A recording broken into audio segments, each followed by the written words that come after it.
पानी पीता रहूंगा साथ साथ, जैसे अंदर पीता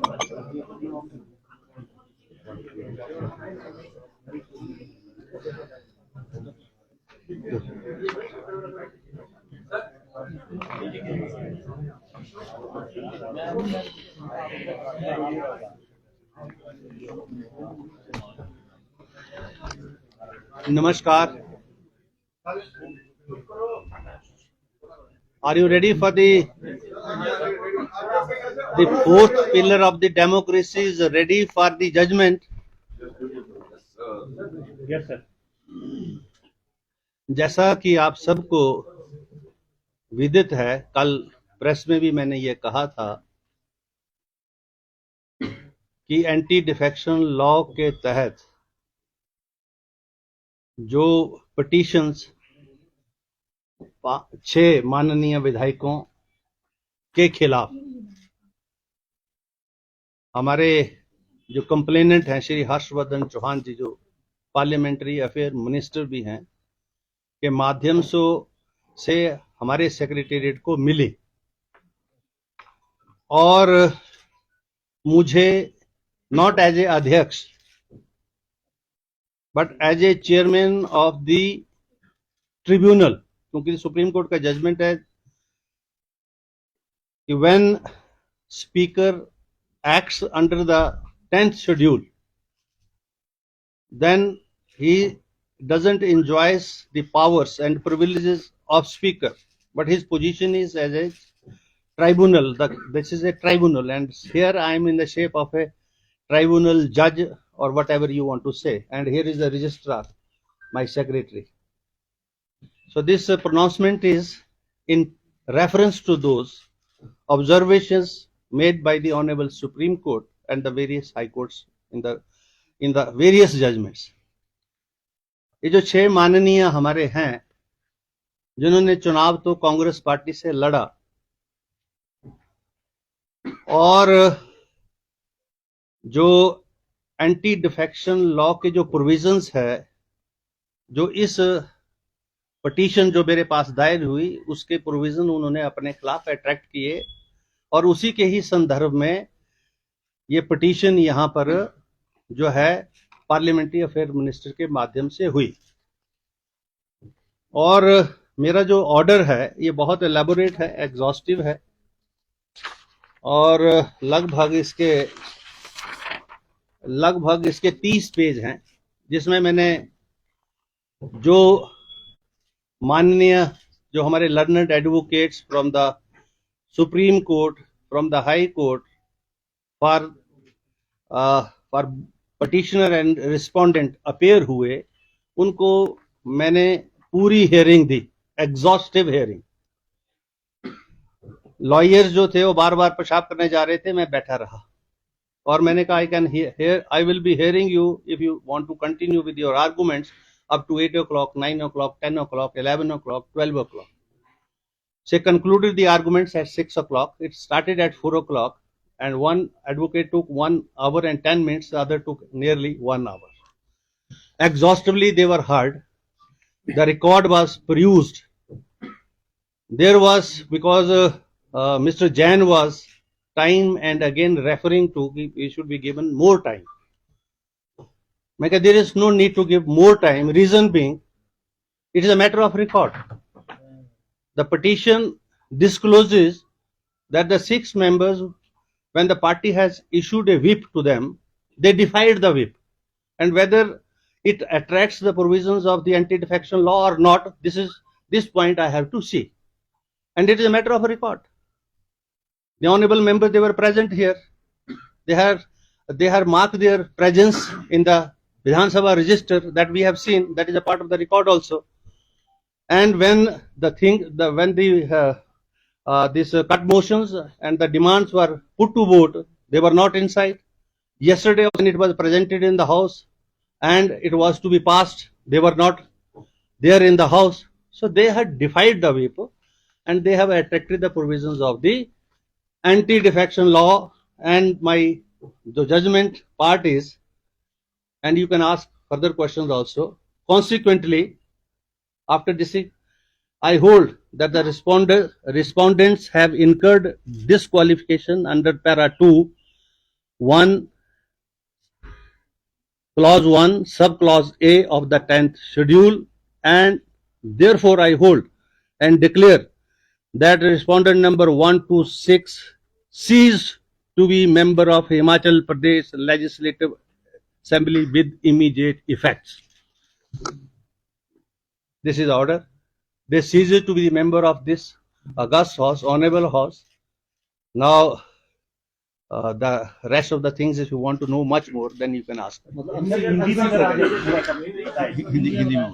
मैं ये कहना चाहूंगा कि मैंने उनको अयोग्य घोषित कर दिया है, अब वो इस माननीय सदन के सदस्य नहीं रहे।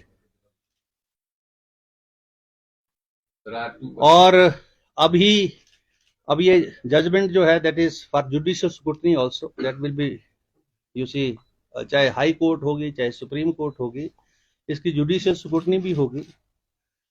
मैंने अपनी तरफ से ये प्रयास किए हैं कि दोनों पार्टियों को पूरा टाइम दिया है, और मुझे इसलिए इस ऑर्डर को जल्दी करना था क्योंकि एंटी डिफेक्शन लॉ के अंदर जो इंटेंशन है उस लॉ की, और कमीशन जो लॉ कमीशन की जो रिपोर्ट्स हैं वो ये बोलती हैं कि आया राम गया राम की पॉलिटिक्स नहीं होनी चाहिए। अगर आप एज ए कैंडिडेट जब शपथ लेते हैं और शपथ लेने के बाद किसी पॉलिटिकल पार्टी का कैंडिडेट बनते हैं तो आपको जो है उसी ही पार्टी और विचारधारा के साथ रहना चाहिए। जिसका दूसरा पार्ट भी है जिसमें जो है जो प्रोविजन ऑफ व्हिप नहीं है, जो राज्यसभा की वोटिंग है उसमें व्हिप नहीं है, इसलिए मैं उस पार्ट को छेड़ा नहीं। मैंने उस पार्ट पर मैं नहीं गया, मैं सिर्फ उस पार्ट पर गया हूं जो एंटी डिफेक्शन लॉ के प्रोविजन को जो है अट्रैक्ट करता है। वो भी पार्ट जो है उसके ऊपर भी मैंने अपना व्यू पॉइंट दिया इस जजमेंट में कि सुप्रीम कोर्ट उस चीज को भी अच्छे तरीके से दोबारा से देखे कि जो डायरेक्शंस हैं जिसमें उन्होंने वोट जो है दिखा के डालने की बात कही है, नहीं दिखाएंगे तो इनवैलिड हो जाएगा वोट। लेकिन वोटर तो ठीक है कि वोटर जो है स्वतंत्र होना चाहिए वोट देने के लिए और उस पर किसी प्रकार का दबाव नहीं होना चाहिए, लेकिन वो जो वोटर है, जो लोकतंत्र प्रजातंत्र की जो मूलभूत नींव है, जहां चुनाव होता है, पार्लियामेंट्री डेमोक्रेसीज और के माध्यम से पार्लियामेंट बनती है, असेंबलीज बनती हैं, वो जो एथिक्स है उसको भी तो जो है उस एथिक्स के अनुरूप भी तो काम करे। वो रिप्रेजेंटेटिव है 80,000 लोगों का, और उन 80,000 में से 40,000 वो लोग हैं जिन्होंने वोट देकर उसको बनाया, और बनाने के बाद जब वो यहां आता है तो वो अपनी मर्जी से वोट डालकर जो है, क्योंकि ये तो दो पॉलिटिकल आइडियोलॉजी की लड़ाई हो रही है, कांग्रेस की हो रही है, भारतीय जनता पार्टी की हो रही है। आप जिस पार्टी से हैं उस पार्टी के जो है उसकी एथिक्स को डिफाई करके आप जो है दूसरे को वोट देते हैं, this is unethical. This is what I have said in the judgement also. The Supreme Court may take a cognizance of that also, but I have mainly touched the other part, जो यहाँ पर जो है whip की उल्लंघना हुई, और whip की उल्लंघना से उन माननीय सदस्यों ने जो है एंटी डिफेक्शन लॉ के जो प्रोविजंस है वो अट्रैक्ट किए, और उनको मैं यहाँ से बर्खास्त कर रहा हूँ इस सदन से। इनके नाम पढ़ देते हैं। ये पिटिशनर हैं चैतन्य शर्मा जी, या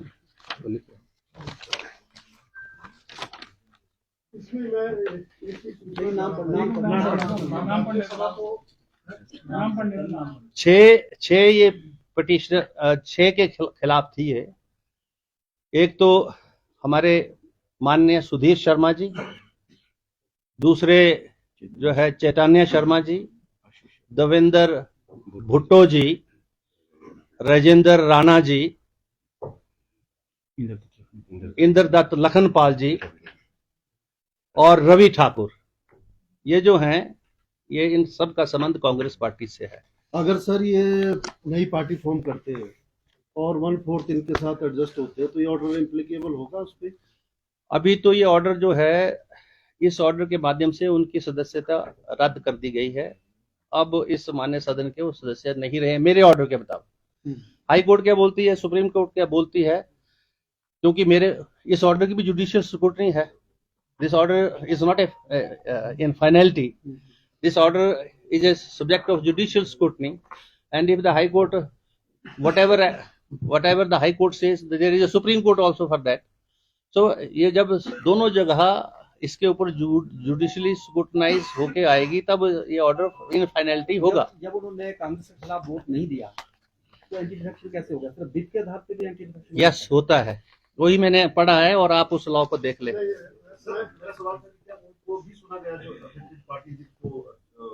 उनके लॉयर्स थे, क्योंकि दे उनकी पर्सनल अपीयरेंस के लिए उनको इन्फॉर्म कर दिया। उनके व्हाट्सएप के ऊपर जो है मान्य है, व्हाट्सएप सभा जो है। So listen to me now Bhardwaj ji, हमारी जो मेल है व्हाट्सएप है, नहीं भी मान्य हो, हम ई विधानसभा हैं और अभी एविडेंस एक्ट जो है अमेंड हो गया पार्लियामेंट से, जिसमें 170 के करीब एमपी बाहर किए गए और उस एविडेंस एक्ट में ये बोल दिया कि जो आपकी जो ये मीडिया के अंदर कैमरास के अंदर जो स्टेटमेंट्स है, that is also a primary part of the evidence also. When the Supreme court and the union of India has amended the evidence act and the CRPC and the IPC, then there is no need to ask such kind of a questions. उनकी तरफ से कोई दलील दी गई?